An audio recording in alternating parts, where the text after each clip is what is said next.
In this webinar, BISLN members Jane Hayes and Fiona Ayers, co-directors of libraries at Dulwich College, Singapore, share how, after successfully transitioning to shared leadership, they introduced the innovative idea of replacing a book week with a literacy week.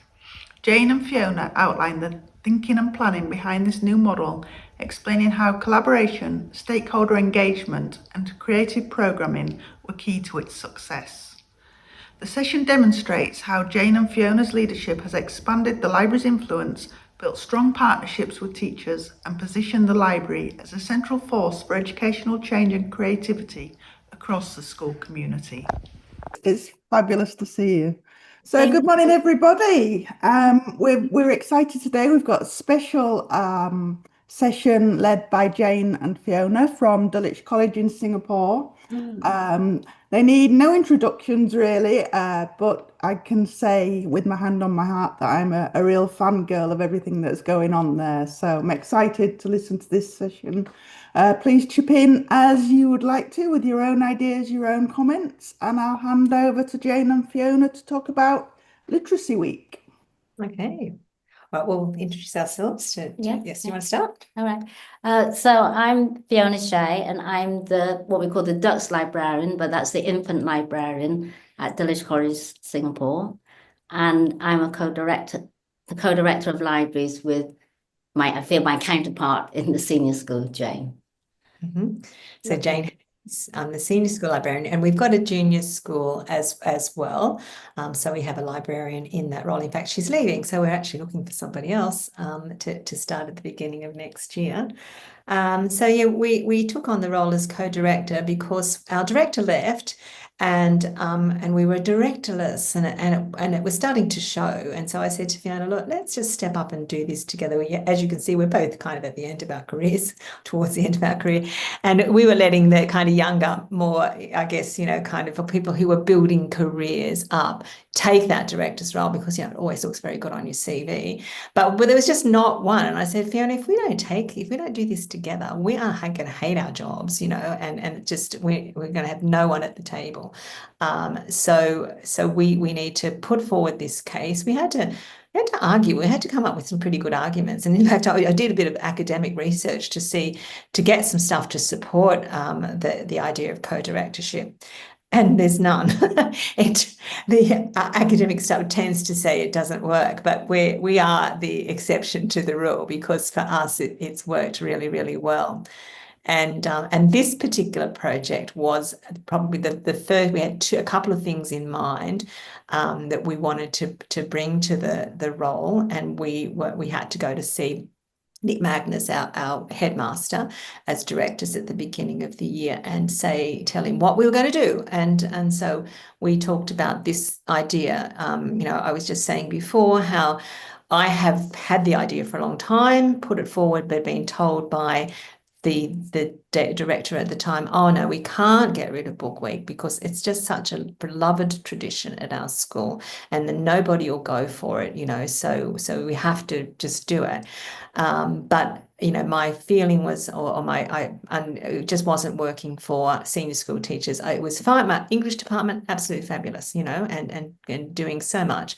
But, maths, science, computer studies, all of these sorts of things where they have, valid literacies, were just not, buying in. The college was wonderful, giving us a whole week and letting us do all sorts of things from that Book Week perspective, giving us all the time the support and telling us that they loved it and that it was gorgeous, and the dress-up days and all of that sort of stuff. That was all very nice, but I just knew that we were missing an opportunity. So I pitched this to the headmaster, and he was beside himself with excitement. He said, yes, our college now, it was in its 11th year or something. 11th year, yeah. And saying the college now, we're mature. We need to show that maturity, and this is the thing that will do it.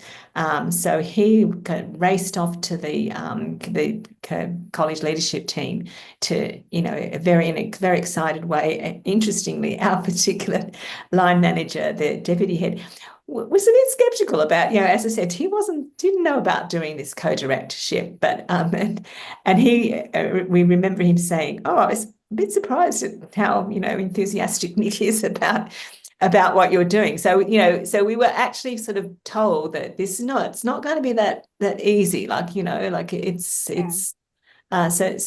what was there? So we were actually lucky then to be given the opportunity to then pitch it to the college leadership team right from the get-go, which was pretty terrifying to start off with, when we're told come into this role, and now come, within the first few weeks of it, come in and pitch it. But, I said to Fiona, look, this is why we're here. We want to be at the table. This is the table we want to be at, So you showed them then, you're like, this is how it works. We're together, we're doing this, and it's going to be really successful. And they went for it.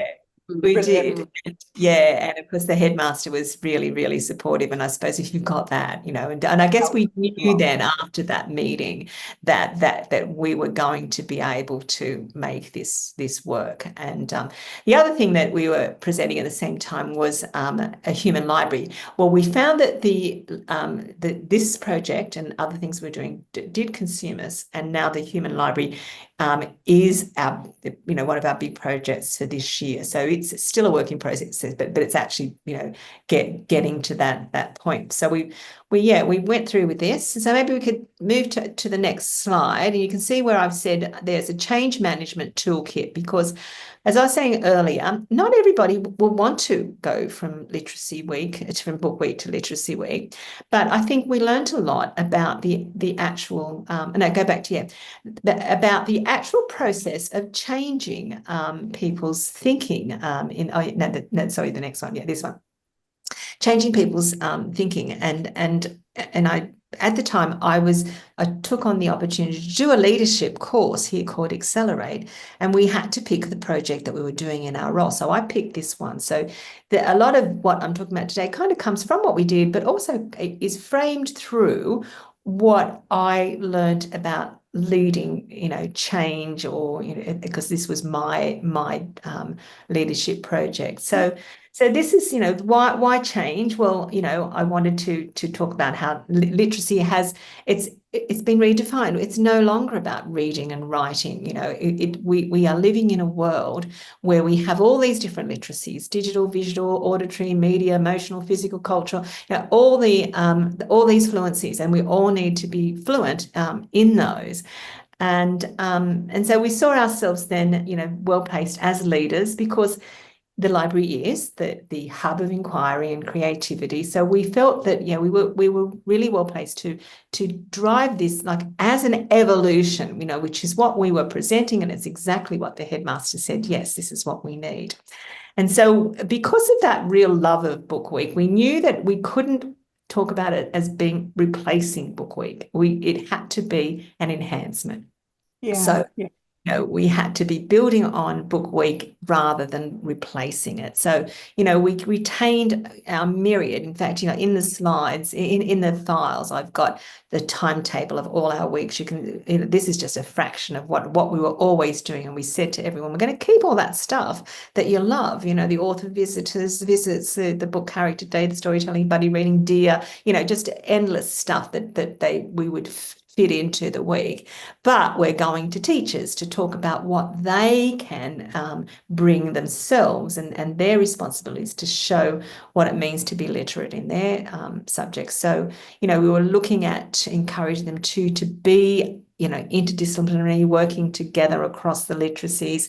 And one thing about Dulwich, it's a huge school, 3,000 kids, but we've done a pretty good job of making it feel connected. And one of the areas that does that particularly well, and it is recognised in the school, is the library. The way we do try and do the similar things as we go up, so that it's kind of changed according to the maturity of the kids, but we kind of try and do a similar thing. So, we were looking at doing that. So my first tip here is if you're going to make a big change, something that's loved in the school, change it as an evolution, not like a disruption honour the existing traditions, but clearly articulate the added value of the new approach, what you're going to get by buying into this, and you know, getting teachers. We wanted that buy-in,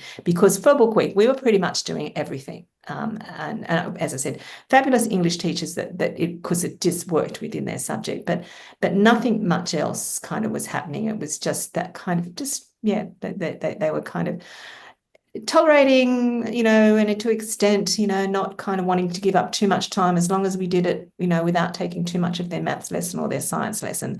But what we wanted them to do was, in their lessons now, do their literacy. So can I just say something? So for the infants and the junior school, that wasn't the same thing. I mean, it's much more, you know, the book week, the classroom teachers are very, very enthusiastic and have always been that. So for us, it wasn't such a need to change to the literacy week, although the way that we enhanced it, and I'm sure you're going to mention about the greenhouse in a minute. Yes, we can tell you how we brought in all the younger classes that we all brought into this new literacy week too. Yeah. But we were very happy, and they always do tons of things for the traditional week. Yeah. Yeah, so it's quite interesting, because it sounds like you can. I like how you're saying it's an evolution, not a disruption. But you're also saying, by kind of having a cohesion between all the different parts of the college or the school, then that brings it together as well. And so, as a bigger whole, if you like, a bigger umbrella, you can get more buy-in from all the subject areas. Yeah. Is that right? Yeah. Yeah, and that was the thing that we then had. Like, the fact that the headmaster said, yes, this is all systems go, we knew that we could do it, but that's not enough. You know, there was a lot of work to do after that. So we move on to the next slide. So this, you know, the planning that transition. So well, I'm saying clear plan. I don't know how clear. I mean, we knew we had to have a plan. We had this shared vision, and this framework that we, you know, wanted to work through, which started to that, you know, stakeholder, like targeting the main stakeholders, and communicating that rationale to the staff, why we were doing it, bringing parents on board as well to get their support. You know, getting out, doing presentations wherever we could, you know, get time at staff meetings and so forth, putting stuff out in the newsletter, using all the college communication channels. Because, you know, one thing I learned from this was communication is the absolute important thing, that whenever you're doing anything, but if you're making changes, you've got to make sure people understand what you're doing. So we were then, you know, doing this collaboration with teachers, as I said, getting into their staff meetings. You know, I went to the curriculum leaders staff meetings here. We've presented at the leadership team staff meetings in each of the schools. We have the ELT, the educational learning team, which is all the other directors.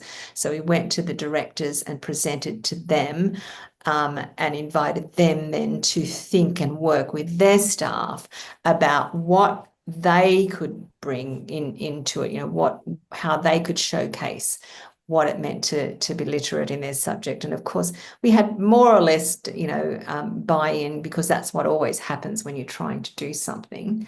But yeah, as I said, we're in making sure that we take the parents along as well, and so there was lots of events that we planned with them, and the previous year we'd actually done quite a successful event with them as part of Book Week, so we built on that too, and our connection with the charity that we support, Room to Read, which is very, very closely aligned with our, you know, global citizenship program. So the next tip is that engaging your stakeholders early. And I guess we were really lucky knowing that we could go to these meetings and say, well, Nick has said that he thinks this is a great idea.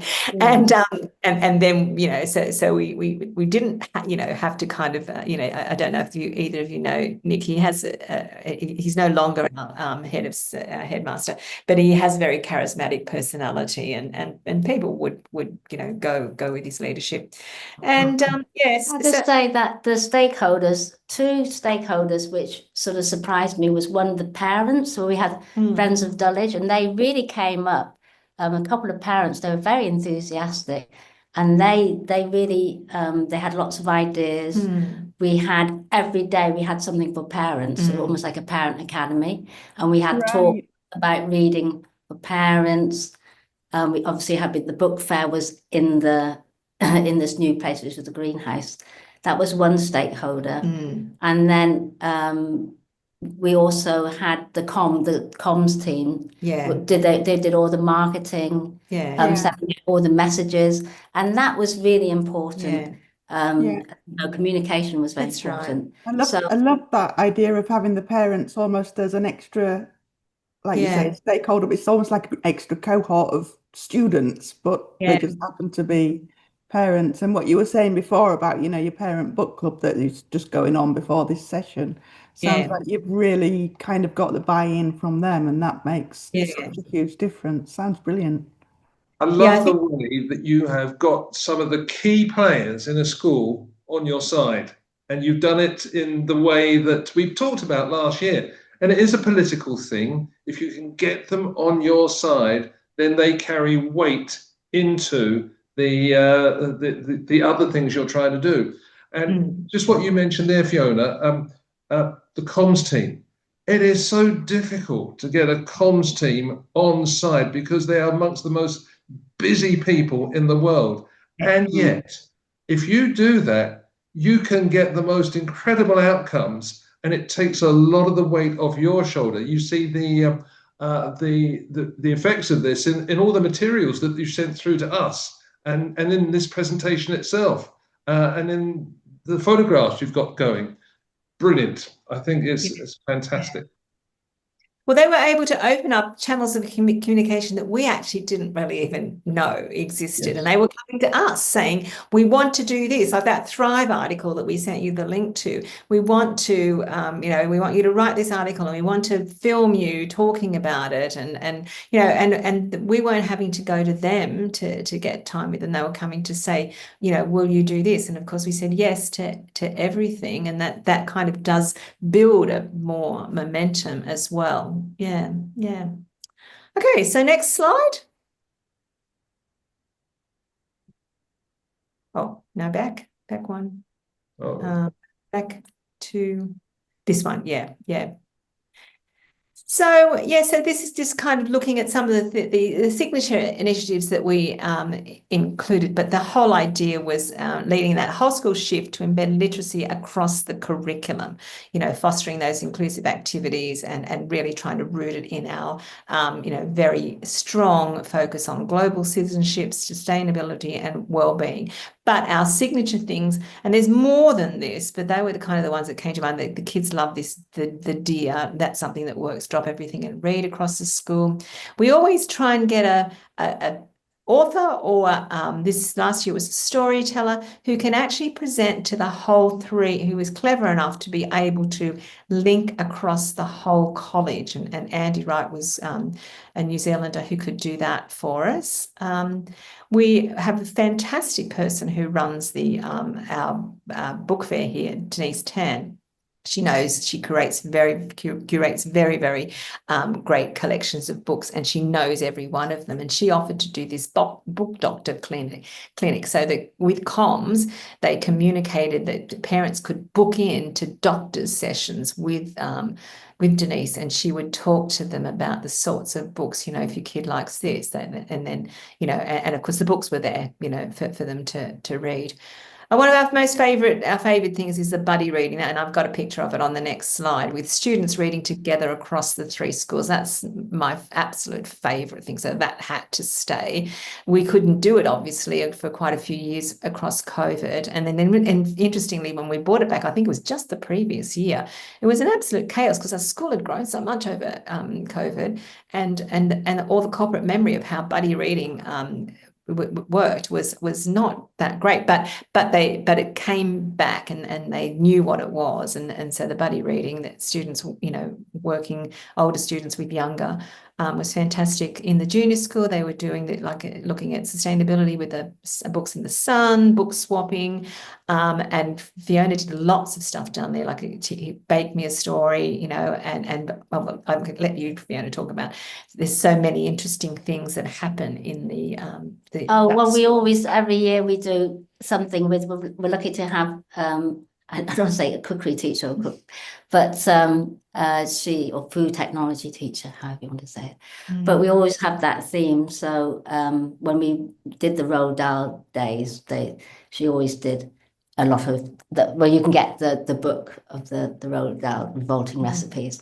But then we would do the Gruffalo or the Hungry Caterpillar, or just take a theme of a book, and then classes could sign up and make all the different dishes. So it's always very, very popular. You are actually cooking or cooking. Yeah. So they have a second, and they will do it. As I say, it's a lot of organisation.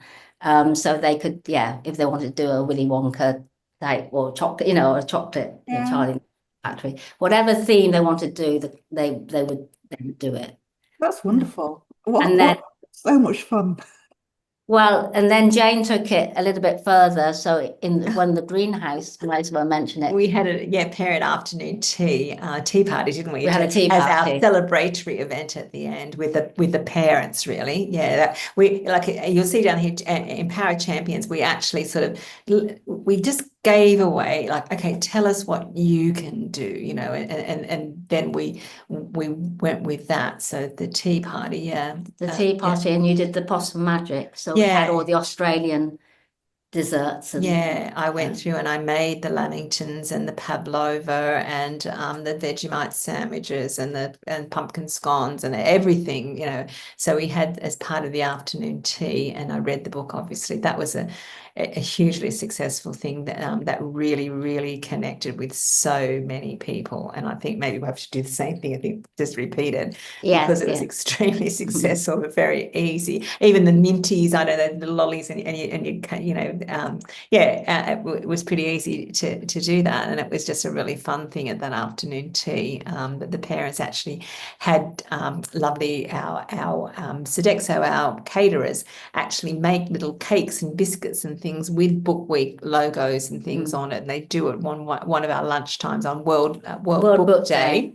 And then the parents had more of them made for the afternoon tea as well, and they sold them, and again raising money for this Room to Read charity, which was the parents are very committed to that, and it just aligned so well with what we were doing, so that we could work that in. And they did things like organising popcorn for watching the She Creates Change videos that they have, and all sorts of things. So it was kind of giving over, okay, here's our view. What can you do? We're going to do all these things that we've always done that you love, but we want more, and we want you to come up. And they really stepped up.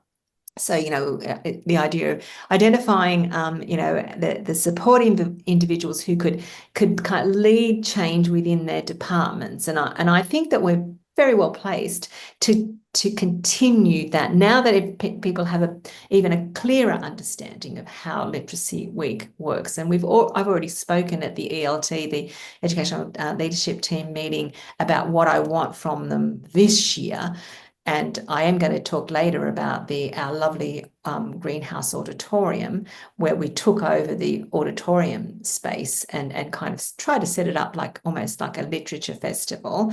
And so the visual impact of that was very, very strong. But this year we've already announced that we're taking over the entire building. The whole greenhouse is I going think it's to, on the next slide, isn't I it? think, yeah. The Go actual into the next slide. greenhouse. I think you you'll can see it. Yeah.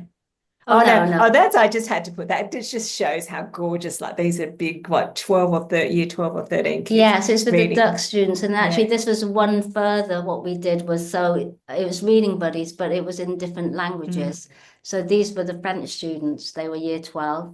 So Ooh. we talked to the Spanish, the head of languages, the Spanish teacher and the French teacher, and they brought students down, and these were fantastic sessions. So they were very nervous, the year 12 students. They were practicing, the stories between themselves, and then they took it in turns. And there was just fantastic interaction between the younger ones. And the fact that it was in French was great. So we had French, we had Spanish and Mandarin. Yeah.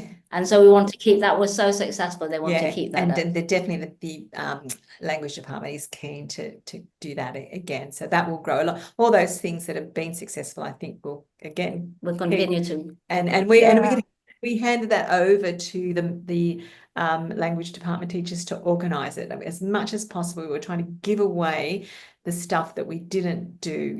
When people were coming up and saying, oh, you could do such and such, I said, no, we know what we're going to do, all the stuff. We want to know what you can do, because people will give you ideas. But it was pushing back. Yeah, that sounds great, but we've got enough. What in your subject, what can you do? And What I keep thinking is, earlier you talked about having really good communication between you and the sort of wider school team and the head and everything.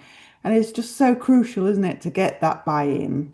And I guess everybody's just infected by your enthusiasm. Because I can imagine for some, perhaps, maybe a new librarian who's got a resistant kind of school leadership team, and it must, I bet they're like thinking, oh, if only, and I can just see how hard you've worked to create that kind of environment. But Sally, we would never have been able to achieve what we did without this position. Yeah. Because we did it, I mean, before we always worked very hard for the book week, as we all do. And they loved it.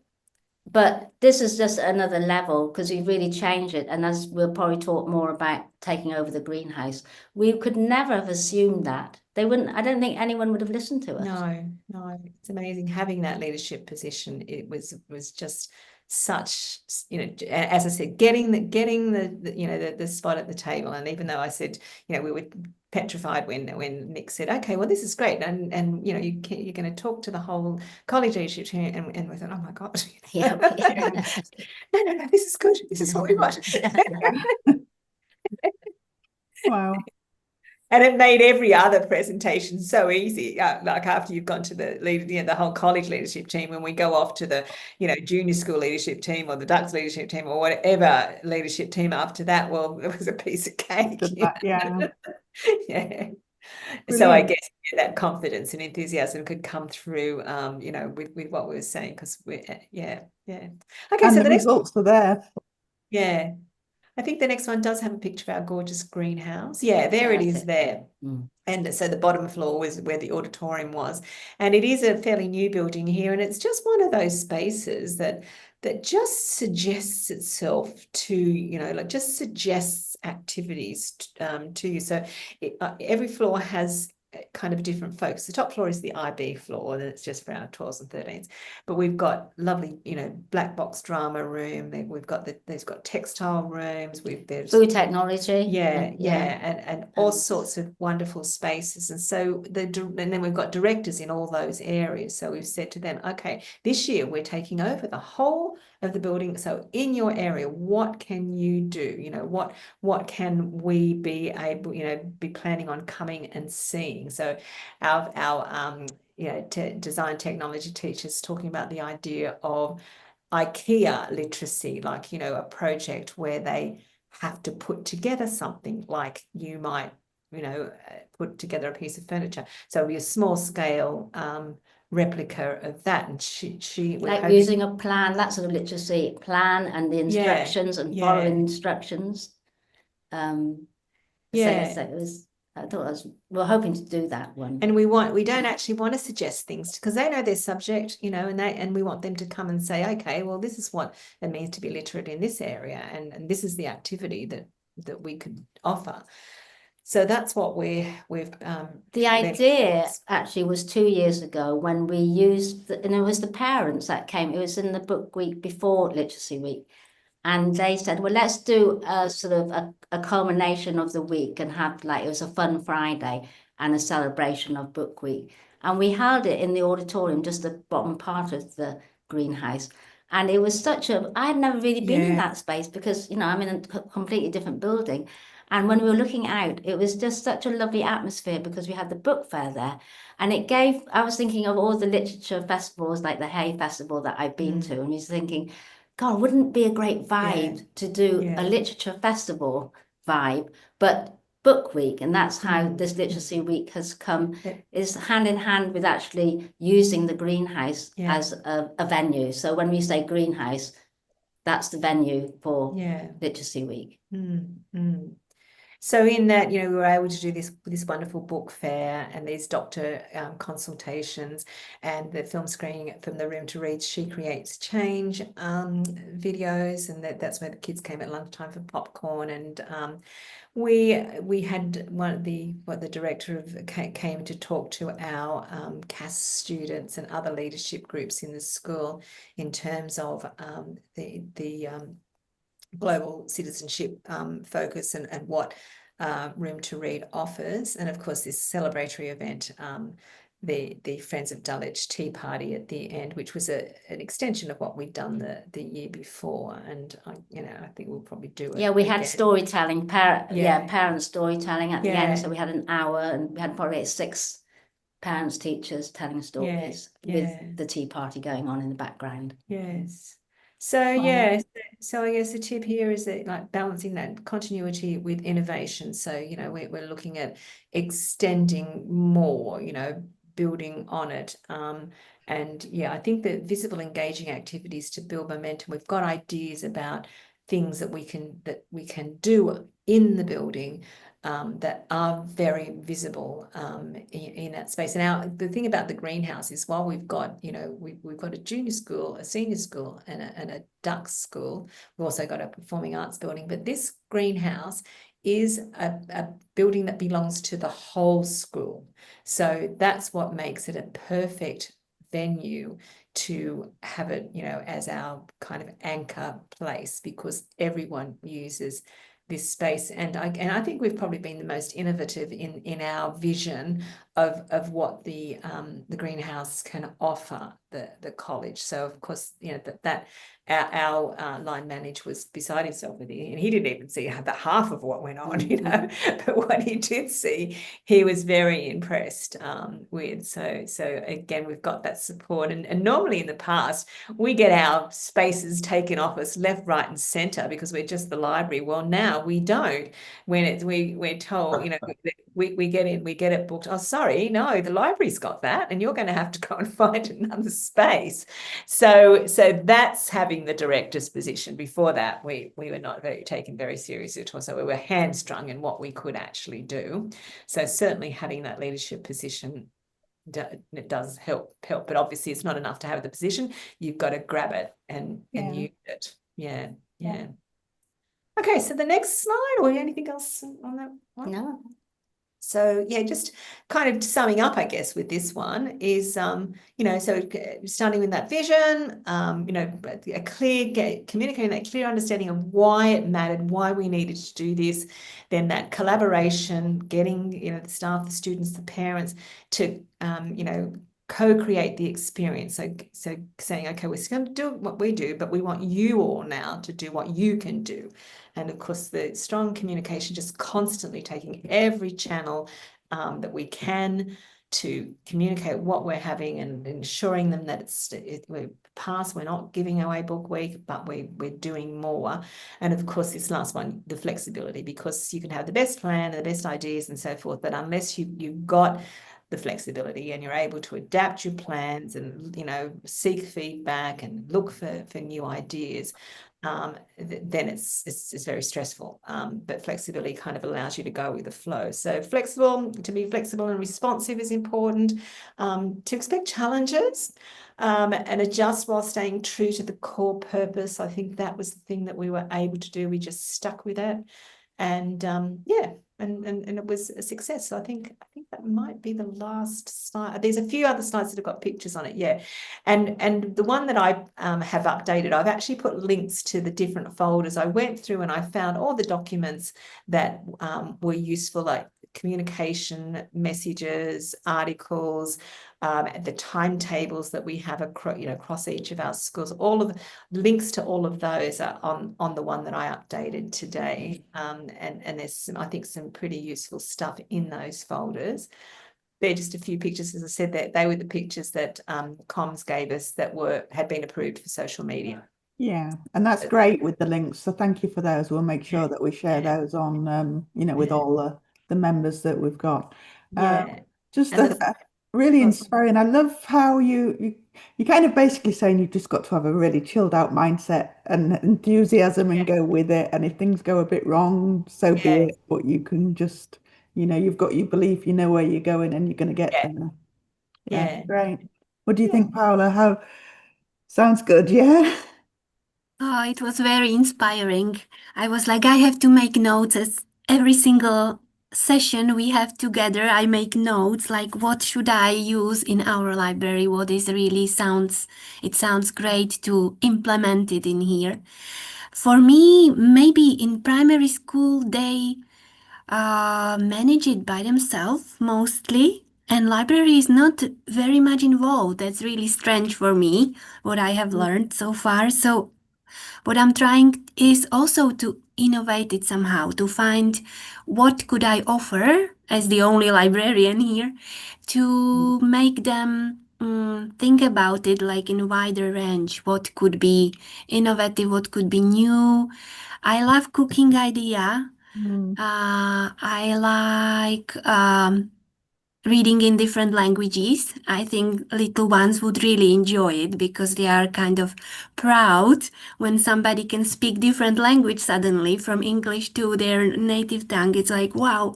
So that's a great idea. Maybe I should, I have to be more proactive. That's the difficult part, I would say.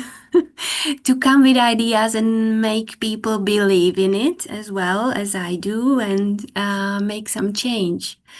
And in secondary, I really like those things like Parent Academy. It happens here as well.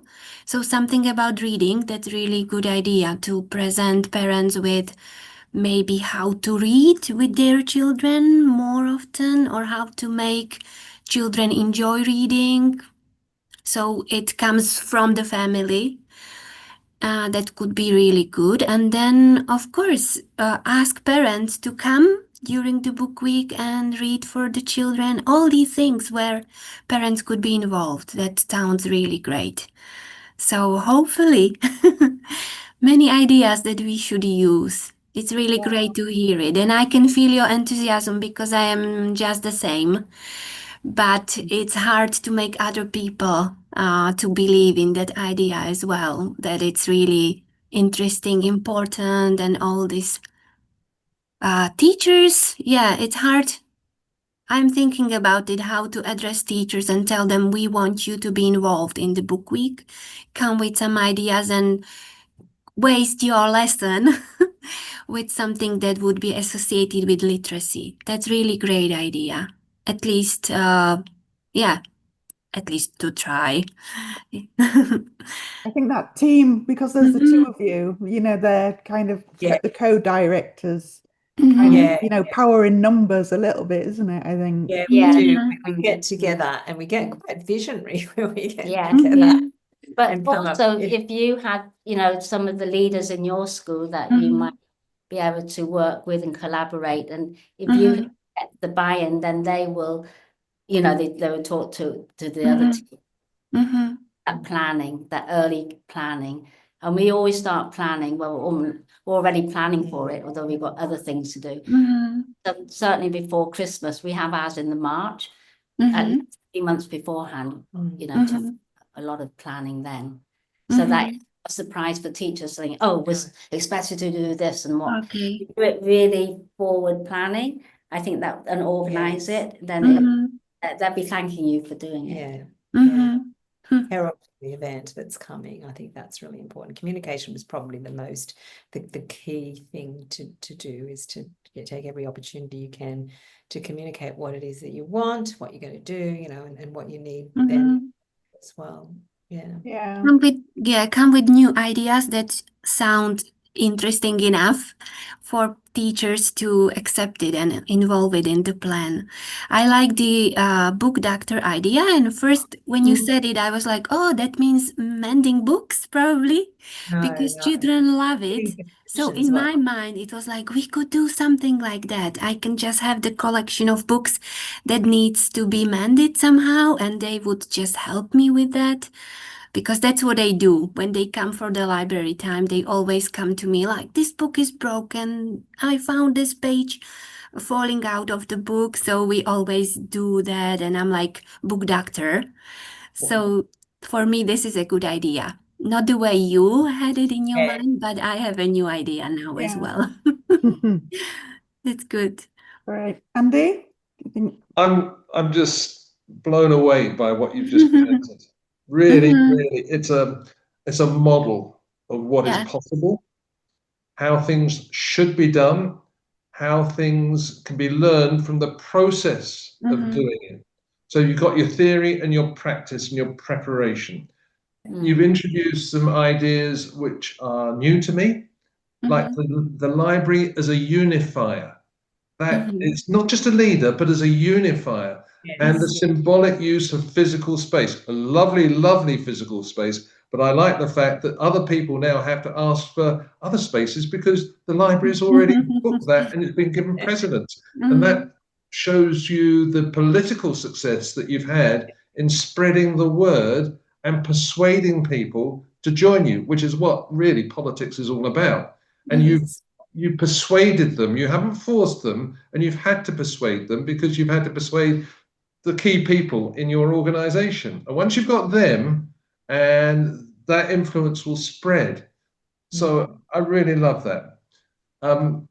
You have illustrated the work of some of the theorists that I most admire of educational writing. Michael Fullan has always been someone that I have read and been inspired by. I don't know if you've come across Michael Fullan. He is worthwhile, one of the most approachable educational theorists, Canadian from Ontario. His key book is The New Meaning of Educational Change. And he talks about cultural transformation in the way that you have just illustrated. And he talks about, you know, taking your time, continuity as well as change, getting the right people on side. He's an inspiring speaker as well. I mean, he's probably in his 90s by now, but that book is, I can't recommend it strongly enough. I hope you enjoyed the session. I just thought that Jane and Fiona outlined the thinking and planning so well, explaining how collaboration, stakeholder engagement and creative programming were key to its success. Also, as we always say, please do spread the word about BISLN. We're so proud of our wonderful community and we'd love to welcome new members from both international and British schools. But for now, bye bye.